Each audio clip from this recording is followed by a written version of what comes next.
Hi everyone. I'm Tanya and I'm a technical account manager here at AWS. And I'm based out of Delhi, India. Welcome to AWS Supports You, where AWS support experts provide tips to optimize performance in the cloud, lower cost, and provides you with the best practices and design considerations. Joining me today are my colleagues Asmita and Vibhu from AWS. Can you give us a quick introduction, Asmita and Vibhu? Sure. Thanks, Tanya. Hello, everyone. My name is Asmita Verma, and I'm a technical account manager here at AWS, based out of Mumbai, India. I've been with AWS for 4+ years now, and my area of expertise is databases. As a technical account manager, I help customers navigate the challenges and complexities of AWS Cloud to attain that operational excellence. And I'm really happy to be here to talk to you about some of the monitoring tools for RDS. Hey, thanks Asmata for your introduction. Hi everyone, my name is Vibhu Parekh. I work as a solutions architect with AWS. I've been with AWS for close to 6 years now. As a solutions architect, I help my customers in their cloud adoption journey through implementation of well-architected, scalable solutions. My area of expertise is database, and really excited to be part of this show. Thank you, Asmita, and thank you, Vibhu. So, everyone, today we will be introducing you to the monitoring offerings for Amazon RDS for MySQL and PostgreSQL. We will specifically be focusing on what these tools are and how you can use them effectively to monitor your databases. Before we get into the details, a quick note to the attendees online. Please feel free to use the chat window on the right hand side of your screen to let us know where you are joining us from today. And also, please share your thoughts and questions throughout the episode. We look forward to hearing from you. We will also provide you a link to our survey at the end of the session. So, if you would like to let us know how we did, please click the link and leave your feedback there. With that, Asmita, can you walk us through what we are going to be talking about today? Sure, Tanya. So let's look into the agenda for today. We'll talk about what is Amazon RDS, how it makes our customers' life easier. And next up, we will dive deep into monitoring tools that Amazon RDS for MySQL and PostgreSQL offers. This will help you understand how you can monitor your RDS databases with a much better view compared to your on prem or self managed environment. And post this, we'll see all these monitoring tools in action with the help of a demo. Finally, we will leave you with some resources to dive deep further on these tools. So, what is Amazon RDS? Now, Amazon RDS is a managed relational database service with a choice of popular commercial database engines like Oracle and SQL Server, and open source database engines like MySQL, MariaDB, and Postgres. We also do have our cloud native engine, Amazon Aurora, that we've redesigned to be optimized for cloud infrastructure. Now, when we say manage databases, what we mean by that is that we take the database engines and put a management layer around them to provide automation around common tasks that DBAs or DevOps engineers that operate these databases have to do otherwise, kind of manually. Now, RDS brings this kind of ease of administration to the table, so you don't have to worry about things like provisioning your hardware, patching your databases, maintaining it over time, because AWS takes care of that for you. Now, Amazon RDS offers out of the box high scalability and high availability options, which can be enabled with just a few clicks. And keeping in mind that security is always the number one priority for us at AWS, you can leverage things like data encryption at rest and in transit, and use tools like identity access management to control the access and authentication to your Amazon RDS databases. Now, let's have a dive deep view on the division of responsibilities and how it looks like under the RDS umbrella. So, when we are thinking about administrating databases, if you were to do everything by yourself, there are a whole lot of things that you have to worry about, starting from availability, backup, security, scaling, patching, and whatnot. And traditionally, a majority of time, a self managed environment, you really spend it on these kind of tasks, what we really like to call undifferentiated heavy lifting tasks. With RDS, we take a lot of that away so that you can focus on the tasks that really bring value to your business. You can focus on things that matter for your application, like the schema design, query construction, and optimization of those queries. Today, as a part of this session, we're going to dive deep into the monitoring tools with respect to open source engines like MySQL and PostgreSQL, which are available right out of the box for you to use and are a part of our AWS offerings. Now, before I hand it over to Vibhu for starting this discussion about RDS monitoring capabilities, Tanya, do we have any questions in the chat? No, I don't see any questions from the audience, so I guess we are good to proceed. Thank you, Asmita. Awesome. Vibhu, over to you. Hey, thanks, Asmita, for handing me the mantle. Once you've provisioned your environments, monitoring them effectively is the most important aspect for any organization to make optimal usage of resources while ensuring application continuity. Generally, database is the crux of any application. Thus, any kind of bottleneck in your database can result in your application slow down and even adversely affecting your customer experience. Right monitoring tools will actually give you the ability or should give you the ability to identify bottlenecks. Further, with right monitoring tools, you will have the ability to ensure faster reactive responses using automated flows. As you would know, keeping operating costs optimal with acceptable performance is very important for any business. The monitoring tools in place should help you make decisions in right sizing your database. So it should actually indicate whether you're undersized as a DB or oversized, based on which you can make calls in order to ensure that your RDS database or any form of a database is at the optimal size. Finally, your teams are always making changes in the application to make the customer experience better. Right monitoring tools in place should give you the ability to quantify those changes by observing their effect on the load of the database. With Amazon RDS environments, monitoring with above tenants in mind can be categorized into four categories. So these tools are CloudWatch, Enhanced Monitoring, Performance Insights, and even the third-party tools which you can build maybe on top of things like DB logs, system catalogs, or even events.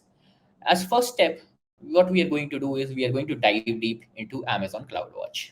CloudWatch has been around for a while. You would have heard of it. It actually gives you the capability to have a quick view on how your DB infra is performing, with metrics providing as low as 1 minute granularity, which means that each data point, for example, say your CP utilization metric or any other metric, will be available at a minute's interval.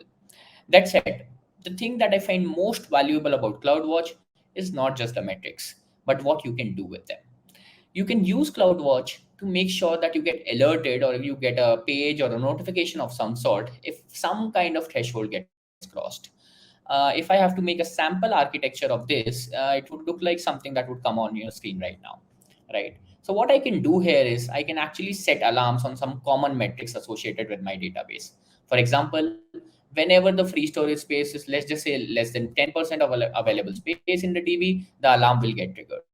CloudWatch Alarm actually has integration with SNS, Amazon SNS, or simple notification service. Thus, whenever this alarm gets triggered, then via SNS, your DBA or DevOps engineer in your team can get a notification on which they can act. You can also run automated tasks like modifying the RDS instance to scale the instance type by invoking Lambda function from SNS, or maybe in case required, initiate scripts for collecting data from DB level, which may help you find the root cause.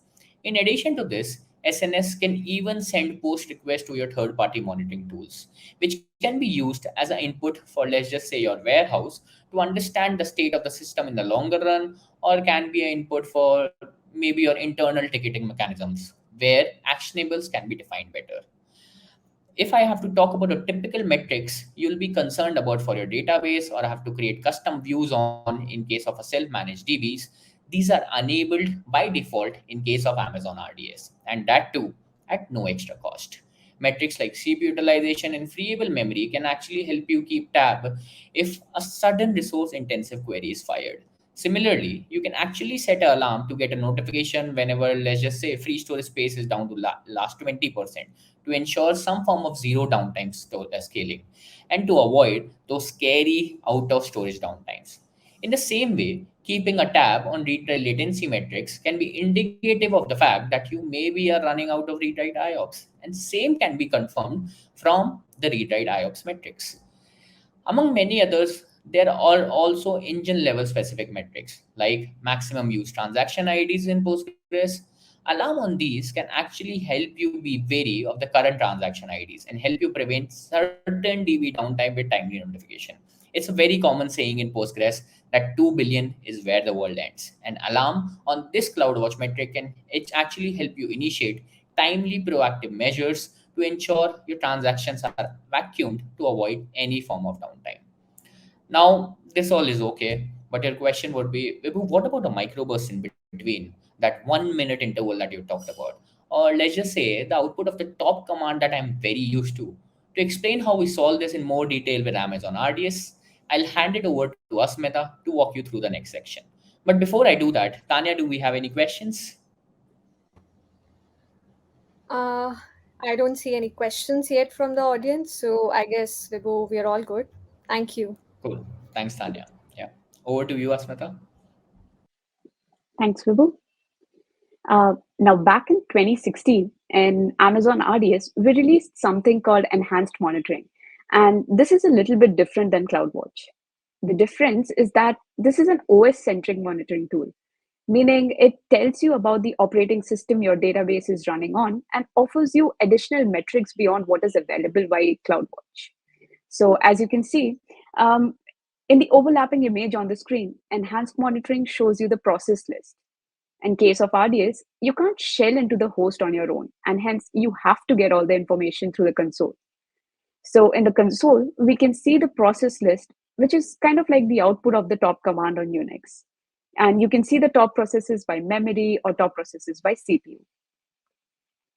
Now, another cool thing about enhanced monitoring is that the data points can be collected at a granularity of up to 1 second. And to give you a comparison, like Vibhu mentioned a couple of minutes ago, right? Like CloudWatch metrics are collected every 60 seconds. But you can set the granularity for enhanced monitoring to 1 or 5 or 15 seconds. This is a great tool for troubleshooting performance issue, and I always recommend customers to have enhanced monitoring enabled for their critical RDS database instances so that they can actually see how different processes or threads are utilizing the CPU. Look at that 1, 5, and 15-minute load average data, like you see in the output of the top command. Kind of look into the memory statistics, view into the number of processes which are active, running, or blocked, and whatnot. Bottom line is that enhanced monitoring, we can identify scenario like the exact second when the kernel changed its behavior. And that level of granularity is invaluable when you're troubleshooting issues with your databases. In addition to these features, enhanced monitoring also pushes these OS metrics to CloudWatch logs. Now, this is again a very useful lever because this data in the CloudWatch logs can be used to create custom dashboards by creating metric filters, as you can see on the screen right now. So basically, you can use these CloudWatch logs called RDS OS metrics to either simply visualize the information on your management console or use it as an input for creating custom dashboards and setting alarms on them, or even as a source for your third-party application for log analysis. Now, one thing to note about both this CloudWatch and enhanced monitoring is that both of these tools are about monitoring the infrastructure of your database. So here comes the question, right? What about monitoring what is happening inside the database? For this, let's talk about third party. Let's talk. I'm so sorry. So let's talk about this third and pretty interesting and powerful tool called Performance Insights. Like I mentioned a minute ago, right? Like enhanced monitoring tells you about the operating system your database is running on, whereas Performance Insight is a window into your database. With enhanced monitoring, I might see a problem on the operating system, but I will not know exactly where the problem is coming from within the database. However, with Performance Insight dashboard, we will exactly see what is happening in the database. On the top of it, you can retain your Performance Insights data for 7 days to a maximum of 2 years. And when you open Performance Insights dashboard, the default time range is set to 1 hour, but you can kind of zoom out to a maximum of 2 years if that is the retention period you have set, or if you have that much of data available. Now, this is what a part of the Performance Insight dashboard looks like. You can filter the data by different attributes, such as what are the SQL putting load on the database, which users are putting the load, where am I spending my time on the database, is it CPU, or am I waiting for logs, or am I waiting for some other resources? And then we clearly show which SQL is causing the high load on the database. Now, this dashboard gives you a guided experience of looking at the database performance. And really, it doesn't matter if you're a beginner or a database expert. This dashboard is equally useful for both. By exploring this database, you learn about your database. The interface is really easy to understand, and it really encourages the kind of exploration at the same time. And you have that the data which is present in this dashboard is really, really powerful. And it is the exact kind of data that a database expert would want to see. Now, coming to all these databases that we talked about, maybe MySQL or PostgreSQL, all these database engines have a structure that tells us who's connected to the database, what are the connection to the database, and for each of those connection, it will tell us which ones are active and which ones are idle. Now, Performance Insights looks into this structure once every second, and it ignores the idle connection. It is only concerned with the active connections to your database. So if a connection is active, we get the information like what SQL is the user running, who is the user, what is the state they are on, and if they are waiting for some resources like maybe IO or a log or a buffer access or whatnot. So then there is also this very important metric called average active session, or AAS, which you can see in the bottom left corner of the screenshot. And this is really a measurement of the concurrency of the workload on your database, like how many sessions are concurrently active in the database. In addition to this, I also wanted to introduce another really important graphic artifact that I've added to the graph by checking the top left box, and it is this dashed line that is called the max vCPU line. It kind of represents the number of vCPU on the host the database is running on.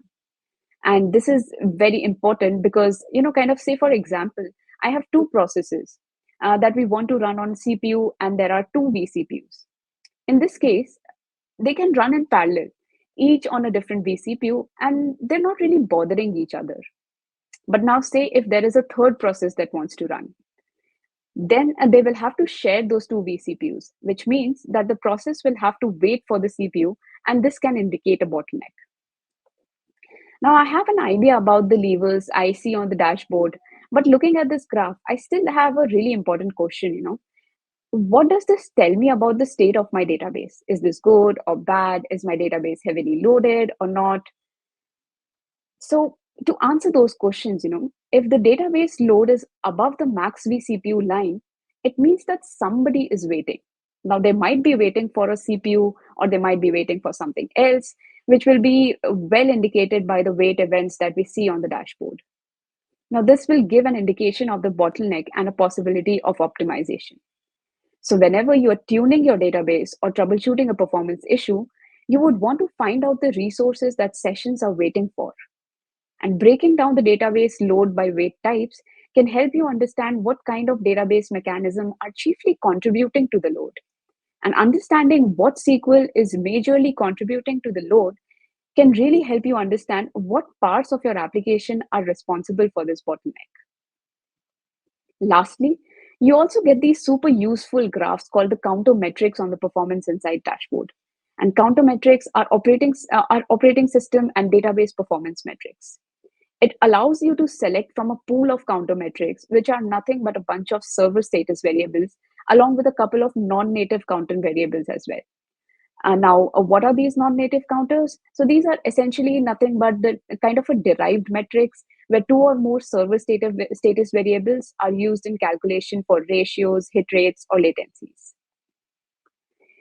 So now that we have understood all these RDS specific tools, right, you might think, what about the database levers? What about my in-house scripts that I use, which are dependent on the system catalogs or maybe the database logs?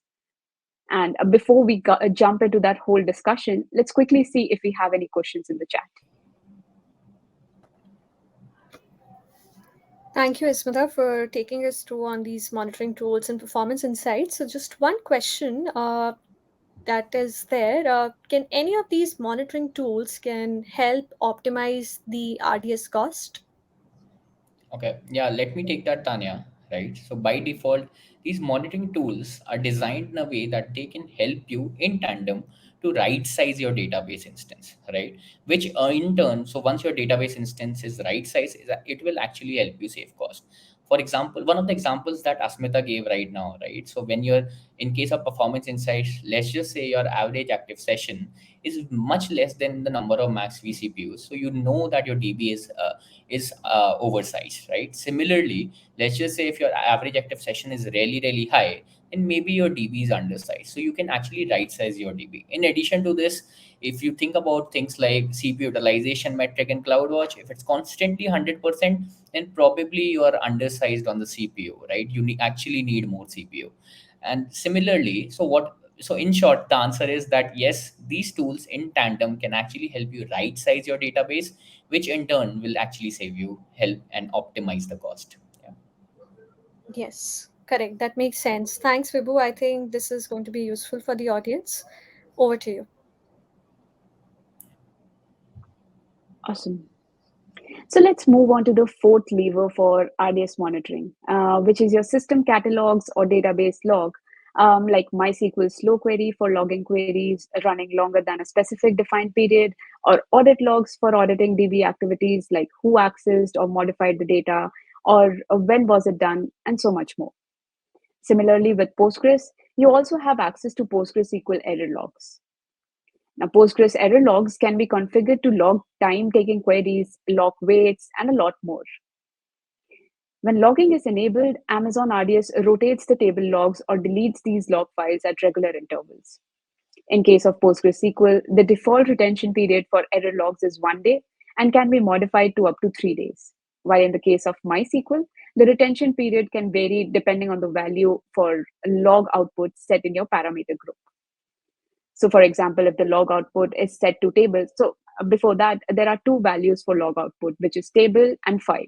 So, in case your log output value is set to table, which is the default value, rotation occurs if the space used by the table log is more than 20% of the allocated storage space, or the size of all the logs combined is greater than 10 GB. And if you set the log output as file, then log files are examined every hour, and log files more than 2 weeks old are deleted.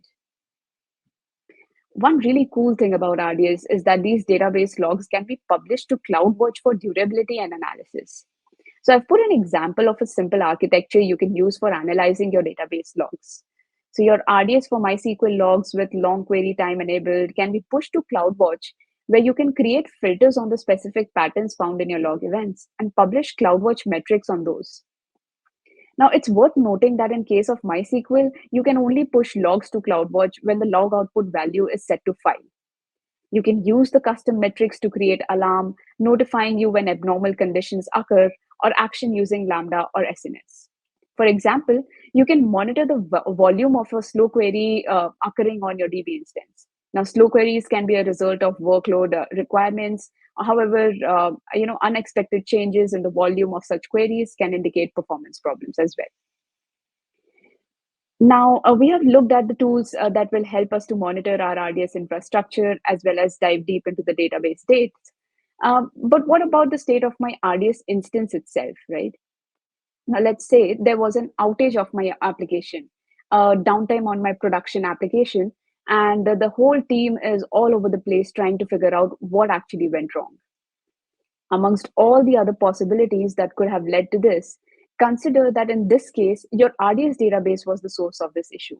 Maybe because there was an unplanned reboot or a multi-AZ failover. Now, wouldn't it be great to be informed timely of any such event that affected your databases? Well, fortunately for us, RDS does offer something called event subscription, which does exactly that. And these RDS events indicate a change in the RDS environment. RDS kind of delivers these events to CloudWatch Event and Event Bridge in near real time. And from there, You can set up an SNS topic, which will notify the subscribed email address about these events, or you can also utilize the events to trigger a Lambda function, which can kind of take custom actions on your behalf. Now that we have understood all these levers, we are ready to see all of them in action in a demo, which is going to be shown to us by Vibhu. But before we do that, let's quickly look into the chat if we have any questions. Yep. One more question. So what if I want to store my general logs or the slow query logs for long term? Can I do that with RDS for maybe say compliance purposes? Well, absolutely. That's a good question. So, like I said, right, you can publish your CloudWatch logs to you can actually publish these database logs to CloudWatch.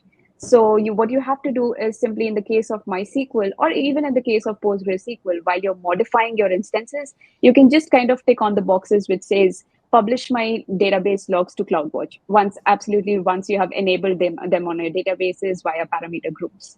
And once you do that, CloudWatch logs kind of give you this capability of changing the retention period. You can keep it to 1 day, 1 month, 2 months, or kind of even set it to never expire, whatever your compliance is.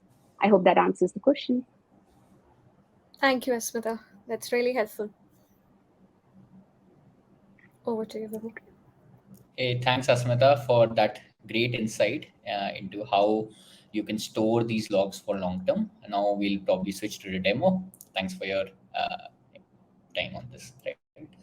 So, okay, we'll just switch to a demo. Give us a second. Okay, so now we have the demo on your screen, and what you can see here is that we are in the very familiar RDS dashboard. You see, and on the screen, you see a RDS MySQL and RDS PostgreSQL DB instance. What we have done is we have put some load on top of them to actually show you how the monitoring levers that we discussed till now can be leveraged. Please note that most of the things will remain same for both MySQL and PostgreSQL here. However, if there's a difference anywhere, I'll let you know accordingly. What I've done here is I've clicked on the PostgreSQL demo or Postgres demo database instance, and now what I'll do is I'll switch to the monitoring tab. Once I do that, I can actually see the CloudWatch metrics associated with my RDS instance. From this, I can actually get a top level view of what is happening. I can further set different relative intervals from top right, say 1 hour, 3 hours, 6 hours, 24 hours, and so on. So what it's really going to give me is a 1 hour, 3 hour, 6 hours, or whatever interval I put in, kind of a high level view of all the metrics or all the CloudWatch metrics associated with my database. As next steps, what I'll do is I'll switch to the logs and events tab. Here, what we can do is we can create alarms on top of CloudWatch metrics. What you see is one for CPU. So whenever it goes 80%, I can actually get a notification on my email. Similarly, if I have less than maybe let's just say 20% free storage space available, I'll proactively be informed because my alarm is integrated with something called SNS notification or simple notification service notifications, right? And of course these are just examples, and you can customize the thresholds as per your requirements. So you might not so according in accordance with your workload, maybe let's just say 70% of CPU utilization threshold makes more sense to you, so you can create an alarm on that.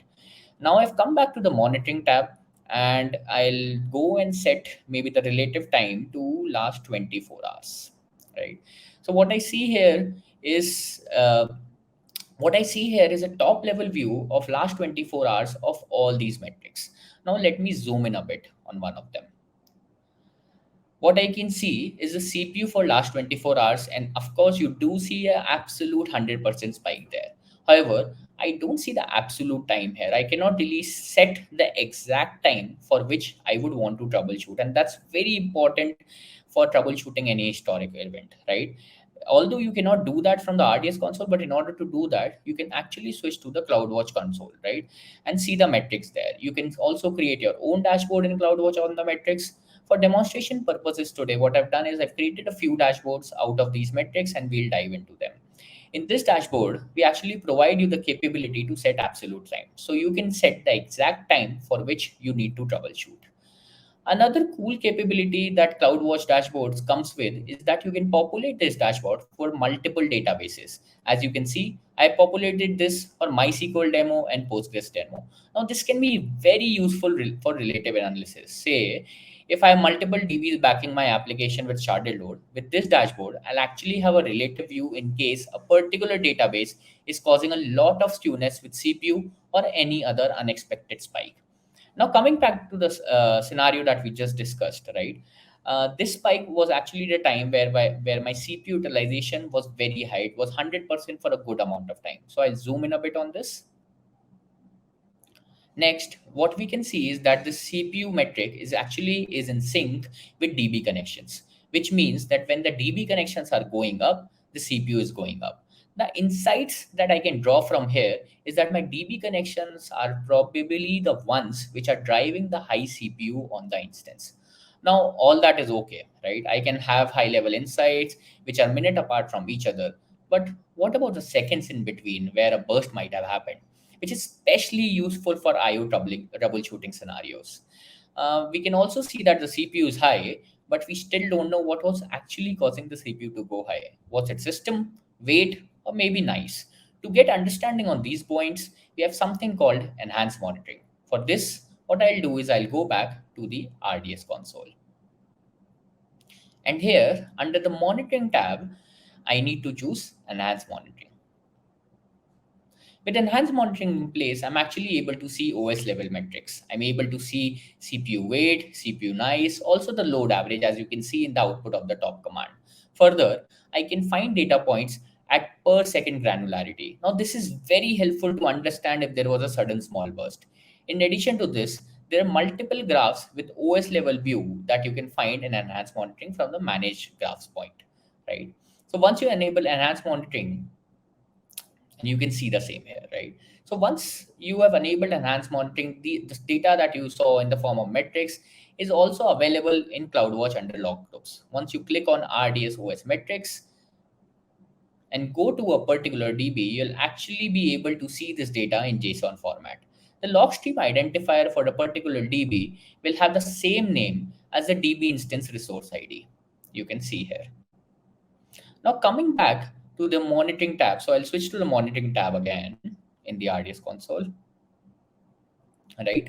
And I can again go for my drop down on the right side. I can actually choose the OS process list under the monitoring tab. Now this is a view which is similar to the top command output, and you can see the OS process is running.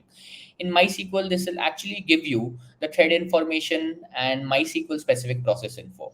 Again, all this is fine, but what if I want to see the exact query or what is happening at the database level? For that, what you can do is you can switch to the performance insights from monitoring tab. Here, I get the capability to choose my database. It can be MySQL or Postgres. Again, I can set the absolute time range. For this case, I'm going to choose, let's just say, maybe a relative time range of last 24 hours. I can also choose or set some counter metrics in performance insights. Counter metrics are actually operating system and database performance metrics in the performance insight dashboards, and I can choose things like tuple fetch, tuple inserted, etc. So let me do that. So what I can do here, what I see here is actually tuple fetched when my CPU is very high, right? So you can also zoom in at the time of the spike. Once I do that, and if I go further down here, I am actually able to see the exact wait event. And in this case, that's CPU. In addition to this, what I can do is I can actually see the exact query which was causing a particular load, particular wait event or load. In the case where we've been discussing so far, this analytical query was actually the culprit. Further, when dealing with AWS support and they're helping you troubleshoot scenarios, they'll actually share an AWS support ID with you, which you see on your screen. And you can map this support ID from here and see the exact query. To ensure privacy of your queries, support engineers cannot see the exact query being run from the backend. In addition to this, you can also see top host, that is where the connection came from. You can see the top users, the user which actually ran the query. You can see top applications. So in this case, what I actually did is I ran a PG benchmark And as you can see, it's there. And finally, you can also see the top databases, that is database on which the load is there. Now, there are a few things which are different in case of MySQL and PostgreSQL here. For example, your database metrics or your counter metrics are more engine specific. Similarly, in MySQL, there are different wait events, as you can see here. And so moving on, now that we have found out the culprit query, which was responsible for the high CPU utilization, you'll be thinking, what about my existing tools? Can I take care of that, or can I use those with RDS? These tools typically takes logs as input to derive insights. Yes, you can do that. And for that, what I've done here is I've switched back to the RDS console. I've chosen the logs and events tab. If I go down here, what I can actually do is actually see the PostgreSQL error logs. You can view, watch, and download the same. To keep them more verbose, you can set parameters like, let's just say, the log statement or the logmin duration statement, and other logging parameters from the left side pane called parameter groups. Similarly, if I see this for MySQL, you can actually see your database logs. You can see your audit logs, error logs, slow query logs, and even general logs. However, by default, you only get error logs displayed here. If you want to check your slow query or general logs, you need to enable them like you do in your on-premise environments via via parameter groups. Similarly, your audit logs can be enabled via option groups, again from the left side of the screen. Now, these logs have limited retention period, as we talked about earlier as well. And if you want to retain these logs for long term, what you would want to do is you would want to click on modify instance, which will land you on this screen. And here you'd want to choose export these logs to CloudWatch. Hey, as you can see in the CloudWatch side of it, I've exported these logs to CloudWatch. So I've exported my error log, my audit log, and my slow query logs to CloudWatch. By default, the retention is set to never expire, but you can set it in accordance with your requirements. Further, from here, this can actually be a feed for your third-party tool, or maybe your application, or you can even create a CloudWatch dashboard out of it. I've created a dashboard today to show you the possibilities. What I see here is I can actually list the queries by time. The data here is from the slow query logs, and you can set it in accordance with your requirements. The detail that I can gather from here is actually I can see that the query was running for 7 seconds. Now this can be really useful. Now let's just think about it, right? You have the slow query logs. You want to find a culprit query which was outlier. You can just go here and you are able to see what was going wrong at a particular scenario, right? That maybe your DB or maybe a query which was outlier ran for 10 seconds, which was supposed to run for maybe 1 second. And you know how difficult it is to do the same thing when you are maybe scrolling through the log file. So this is a lot better and gives you a much easier way to derive insights. Now going back to the RDS tab, what I finally want to show you is events. Now these are same for MySQL and Postgres, and these are published in case of a configuration change. Maybe let's just say a failover or maybe a restart of the database. Best part is that you can actually subscribe to these events via event subscription to get a notification for the same and get a notification for the same. What I've done here is I've created a notification for failover. So you can choose a particular or instance as source. I can choose the event type, and I can even configure the SNS topic to receive notifications on my email. Now, this was all from the demo from my side. We'll switch back to the presentation now. Next up, what we have done is we are just going to share a few resources with you, which will help you dive deep into the monitoring tools we have discussed today. We'll also share the same in the description section once a recording of this is posted. So for the final time today, any questions for us, Tanya? Thank you, Vibhu, for walking us through this demo. One question, so that is enhanced monitoring and performance insights are enabled by default for the RDS databases? So I'll take that up. So basically, enhanced monitoring and performance insights are not enabled by default, but then you get this option of enabling it while you're creating your databases, or you can even later modify your RDS-DB instances to enable these options. So it's completely optional, but we definitely do recommend to enable these for a better performance troubleshooting. Got it. That's really helpful. Thank you, Asmita. Thank you, Vibhu. I think there's one more comment that we have from the audience. Somebody mentions hire me. Yeah, sure. So we acknowledge that, and we would pass you on the link to the Amazon jobs. So you can just go onto that page, search for the jobs if that suits your interest and description, and do apply. Thank you. So I guess we don't have any further questions, so we are good. And with that, everyone, we looked at different monitoring tools where our experts Asmita and Vibhu also explained us a little bit more of details, going deeper, and also presenting a demo. I hope that was useful. If there are any questions that were not answered today, you can post your questions on repost.aws, where one of our experts can provide you with the answer to your questions, and your question can also become a topic of one of our future shows. And if you have a feedback for us, please check the chat box again on the right hand side. There's a link to the survey, or you can also email us at awssupportsyou@amazon.com. We would really want to hear from you. Tell us what else you would like us to present on these episodes on the show. And with that, I request all of you to also join us in 2 weeks from now on August 24th at 10 a.m. IST, where we would be discussing and working with the security standards and controls to improve the security posture as our next show. So, thank you again, everyone, for joining us today. Happy cloud computing. Thanks, folks.